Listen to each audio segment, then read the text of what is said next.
ሰበር ዜና የገደድ ስርዋ ፏፏቴ አንቺን ካላገኘው ሩታዬ ሀብቴ እኔስ መሞቴ ነው ሲል አብርሃም ታደሰ በፔጁ ላይ ገልጿል ማለት ነው።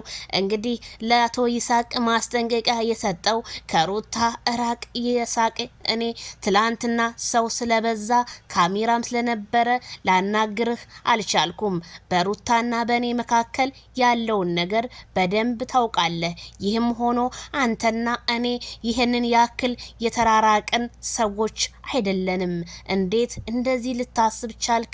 በህይወቴ ማበላሸት ለምን አስፈለገ? እውነት ለዳኒ ያለኝም ግምት ላንተም የተሻለ አልነበረም።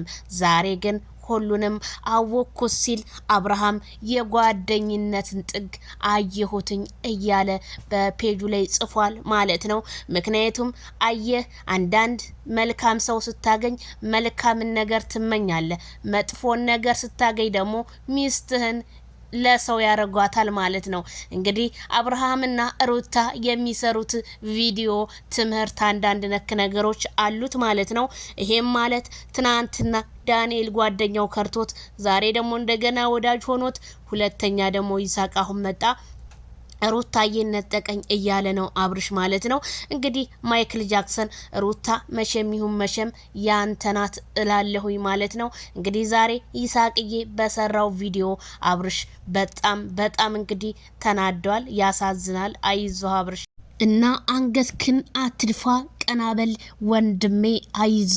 ያንተን መልካምነት ጀግንነት ነው እኛ የምናውቀው እንጂ እንደዚህ ተግዘህ ማየትን አንፈልግም። ሁለታችሁም ወደ ራሳችሁ ተመልሳችሁ የምናይበት ጊዜ የሁሉም ኦዲየንስ አስተሳሰብ ወይም አመለካከት ነው ማለት ነው። ብዙ ጊዜ ዜድዬ እነዚህን ልጆች ለምንድን ነው ወደ ራሳቸው የማይመለሱት እያሉ ስለሆነ እባካችሁ እንግዲህ ለኦዲየንስ ስትሉ ብትመለሱ መልካም ነው። አብርሽ ግን በጣም ነው የተናደደው። ለምን ነው ታውቃላችሁ? ትናንትና እንደዛ አልፈልግም እንደዛ ከነጽጌ ጋር እንደዛ ከነ ምናምን ጋር ሲሆን የነበረ ዛሬ ተንጨርጭረዋል። በቃ ቅናት እንዴ! የሰው ልጅ ለካ እንደዚህ ረወይኒ አብርሽ እውነቴን ነው የምልህ።